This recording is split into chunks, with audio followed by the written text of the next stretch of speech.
My name is Stephen Hawking.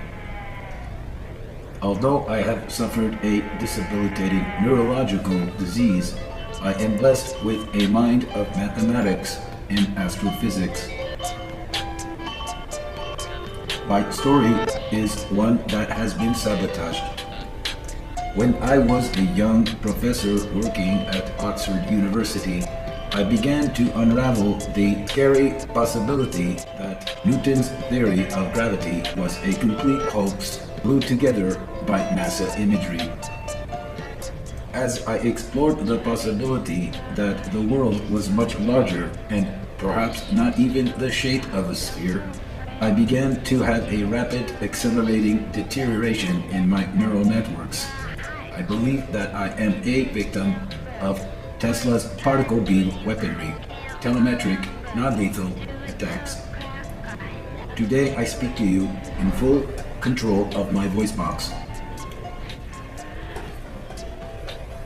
For the past decade, I have not been in control of my voice box.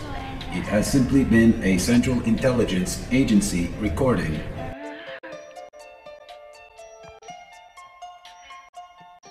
They wheel me around like an egghead in a wheelchair for important summits on physics and space. However, the voice emitting from the voice box is not of my own. It is a signal cross in a recording or a man who is presently prompting another to speak through me. The arrogant nature of NASA landing on the moon and being the only witness of this account, regardless of the thousands of people working at Cape Canaveral and around the US and the world, were all compartmentalized from each other and were part of a grand theater piece for science. One must remember that the Earth as a ball, a sphere, was decided before any instrument of proof or exploration could prove it to be so.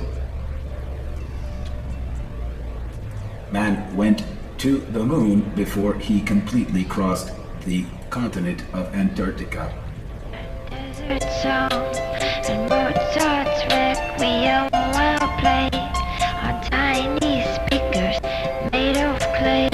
The question ought to be, if after 500 years of repeating over and over again to humanity that the Earth is a sphere, if they made a mistake when they went up into space for the first time and saw that it was not, without crossing the Antarctic, would they tell humanity that they screwed up, that they miscalculated the universe and the shape of the planet?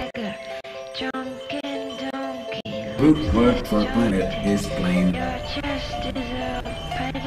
The question not ought to be, what time is it or where are we, but rather what dimension or which series of dimensions are we within? There may be a slight curvature to the surface we are on, and it could be the product of an inflammation created by cyclical convective magmatic forces under the Earth's crust.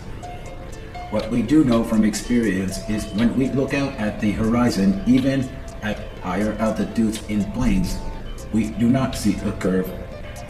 The windows of the airplane may as well be bulbous or round, giving the appearance on the edge of their window frames that there is a slight curve.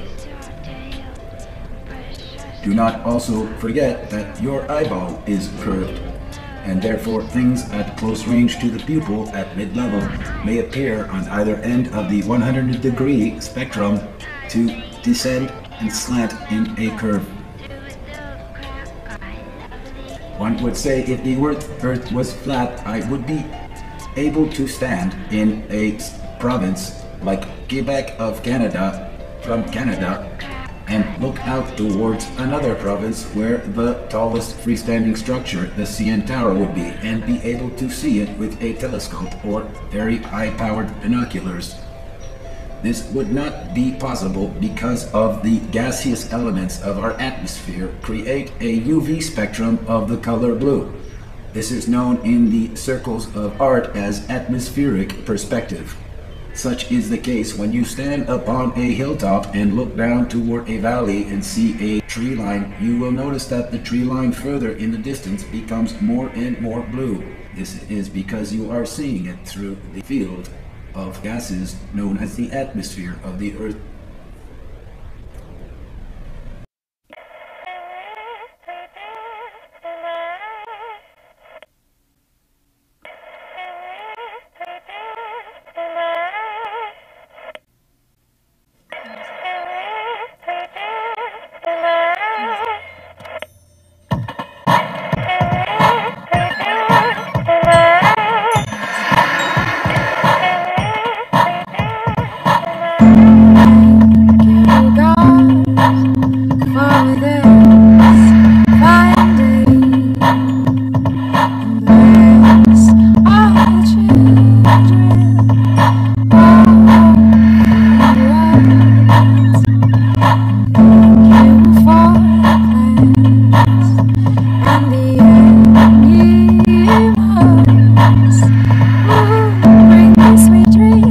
The Earth is a section on a much larger infinite galactic ice plate, the product of which is the result of two dimensions meeting, the hot dimension below us and the cold dimension above. These two dimensions meet, and in their contact membrane, a solid thickness that goes the length of infinity. Meteor entered from the above dimension, the cold dimension, at cold pressure speed, high velocity, in attractive connective force towards the firmament and its state of heat underneath it. As it reaches the surface of the plate, it explodes, expounding all sorts of ice particle debris, and gases are released. It is heated as it enters the Van Allen belt. The Van Allen belt is a vibrational electrical field that is formed by these two dimensions meeting.